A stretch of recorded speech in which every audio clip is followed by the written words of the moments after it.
What's up guys, back with another Fallout video, and today I wanted to go over a few of what I think are some of the coolest and most interesting pieces of cut content in Fallout New Vegas. Now before we start, I'm going to be going over different weapons and armor that were cut for a variety of different reasons. Some of these weapons are meant to be debug weapons, while others were originally meant to be in the game, but were likely cut due to time constraints. Unlike a lot of other games where most of the cut content is taken out by the developers, Obsidian left a lot of really cool and unique stuff for us to talk about. Now, if you're interested and would like to get the items showcased in this video, all of them can be obtained via console commands on the PC version, and none of them will require mods to use. So whether you're using no mods or you're using more than 100 mods at once, all of these items should be obtainable in your game. However, without further ado, these will be 8 of what I think are some of the coolest cut guns, weapons, and armor in Fallout New Vegas, starting now.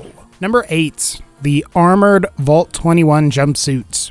Now, it's worth mentioning that the player can obtain the Armored Vault 13 jumpsuit provided you have all of the Courier Stash DLC, or provided you have either the Game of the Year or Ultimate Edition of Fallout New Vegas.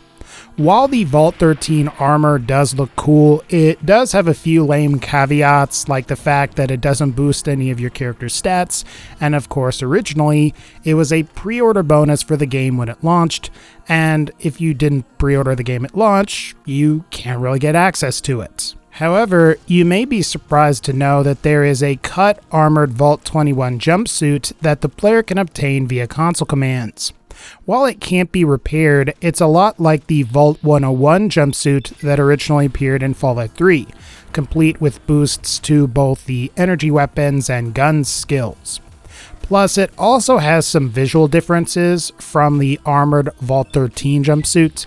Specifically, the Vault 13 jumpsuit is a little darker, it looks more worn, and has gauntlets covering where the player's hands would be. While J.E. Sawyer, one of the developers for Fallout New Vegas, mentioned that this armor was cut unintentionally, I'm at least glad that the Armored Vault 21 jumpsuit was still included in the game code for people to play around with if they choose to do so. Number 7. The Popicon Armor and Helmet. So, the Popicon Armor and Helmet are two cool armor pieces that were cut from Fallout New Vegas.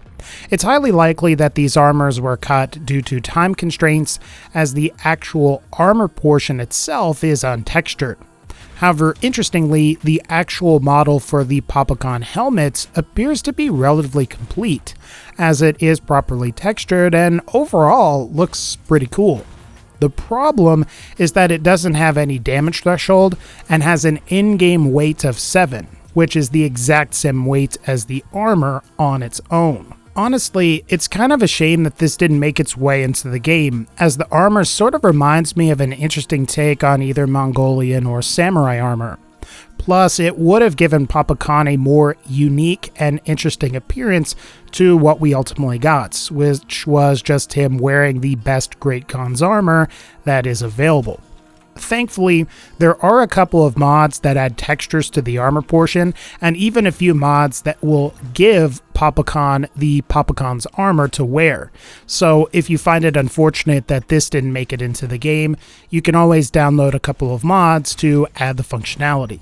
Otherwise, you can just type in a few console commands and play with the armor that was just left in the game. Number 6. The Debug Megapistol.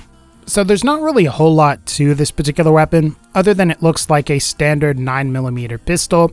It uses 9mm ammo, and as the name implies, it's massively overpowered. This weapon was likely used for developer testing to diagnose and fix bugs with quest and NPC behavior, and unlike some of the other debug weapons, which seem to be focused around testing criticals and or kill animations, the Debug Megapistol appears to be designed purely for one-shotting any enemy in the game, regardless of level or of the player character's own abilities. While the Debug Megapistol makes the game a cakewalk and could potentially make the game less fun, it's pretty cool that Obsidian decided to leave this in the game for people to explore and play around with if they desire to do so. A lot of other games rarely, if ever, leave any of the debugging tools in the game, so it's nice to see something like that here. Number 5. The FADERATOR. Like the Debug Megapistol, the FADERATOR is a debug weapon. Unlike a few of the other debug or cut weapons which require or may not require a specific DLC though, the FADERATOR is available in all of the DLCs with the exception of Courier's Stash. So technically, you can spawn this weapon via console commands using the corresponding load order number for Dead Money, Honest Hearts, Old World Blues, Lonesome Road, and the Gunrunner's Arsenal DLCs. As for the weapon itself, the FADERATOR is a Gauss rifle that has virtually infinite ammo, it's fully automatic, and also has pretty low usage requirements. Like some of the other OP debug weapons like the Debug Megapistol or the Disintegrator, it's likely this weapon was used to quickly get through combat and to help playtest the game rather than be included as some sort of unique and interesting weapon that just so happened to get cut from the game. In a way, I think that's kind of unfortunate because this could have made for a potentially great heavy weapon or as a mounted machine gun weapon if it was properly balanced. But if you ever wondered what a full auto Gauss rifle would be like, this is probably the closest you're gonna get. Number 4. The Poisoned Shish Kebab. So there are a number of poisoned weapons that enemy NPCs can use in the Honest Hearts DLC. Specifically, Whiteleg's enemies can carry a variety of weapons that are coated with a special Dark Datura poison which will deal some damage over time, in addition to decreasing the player's intelligence.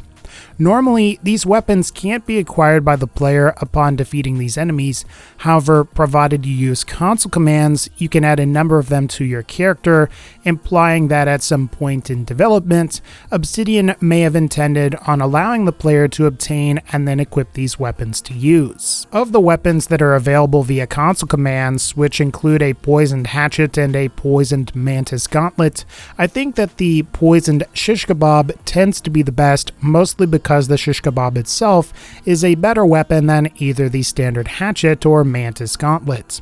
Like the regular shish kebab, the poisoned shish kebab is compatible with the Pyromaniac perk in Fallout New Vegas, which will provide a 50% damage boost to fire-based weapons. And when you combine this with the Dark Datura poison, I think you'll find that the poisoned shish kebab is quite powerful, and that could potentially be why it was ultimately cut.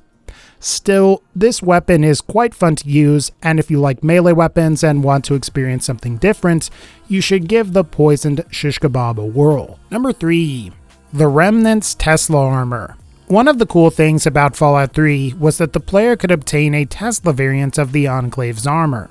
In addition to this cool looking sparking effect, what this armor would basically do was improve the player's effectiveness with a variety of different energy weapons, thus making it somewhat desirable if you planned on building your character around those types of weapons.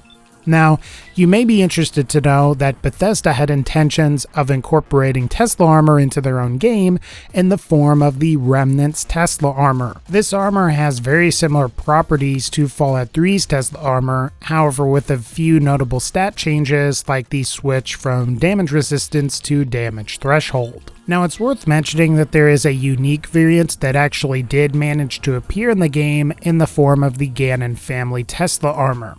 This armor can be obtained provided you complete For Auld Lang Syne, befriending Arcade Ganon, and then tell him to help the followers of the Apocalypse. This version is also better in the sense that it weighs less and is compatible with the Jury Rigging perk, which will allow you to more easily repair the armor. Ultimately though, it's sort of a shame that the regular Remnants Tesla armor didn't make its way into the game, as I can guarantee it would be a lot easier to get than the Ganon family Tesla armor. Plus, it's also possible that Obsidian had originally intended for the Enclave to play more of a role in the game's plot, which would have been pretty cool to see. But alas, it is what it is, and the Remnants Tesla armor got cut. Number 2. The Plasma Rifle Always Crit. So while this plasma rifle may appear to be like any other normal plasma rifle in Fallout New Vegas, this one is unique in the sense that it fires 5 projectiles per shot and will always perform a critical hit.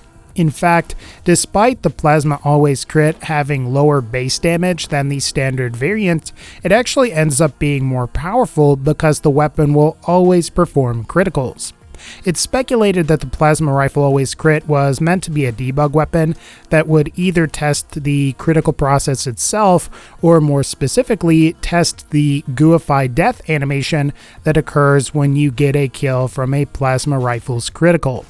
By having this very reliable way to consistently perform criticals, the developers could have likely performed the proper tweaks to both systems. While it's overpowered, I still feel like the gun is fairly fun to use.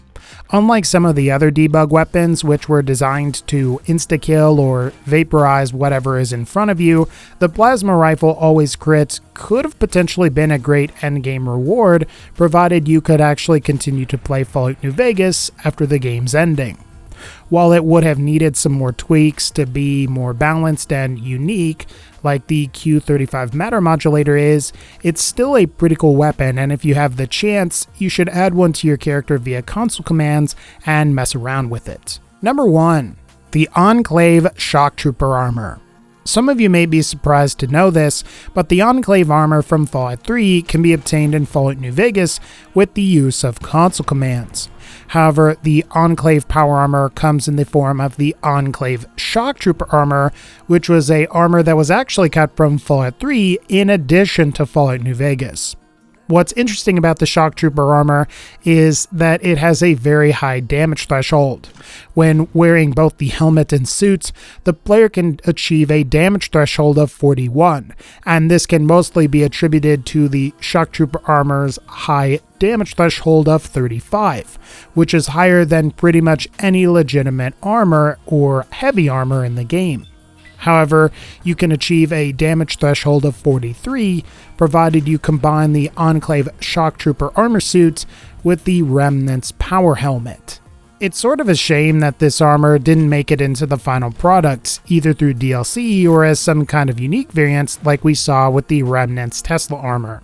This would have been a great way to link both Fallout 3 and Fallout New Vegas together in a more significant way, and even tighten up some of the power armor lore differences between both of those games. I'm also kind of surprised this armor never made its way into Fallout 4. Granted, there are some great power armor mods out there that add the Fallout 3 ENCLAVE armor into that game, but it's sort of baffling to me that it was never officially added by Bethesda themselves. Hopefully, we'll get an official inclusion at some point in a future game, because the ENCLAVE SHOCKTROOPer armor is pretty cool. Alright guys, I think that's going to pretty much wrap up this particular video. If you liked this video, feel free to leave a like, click the bell to join the notification squad, and as always, take care, and I'll see y'all next time.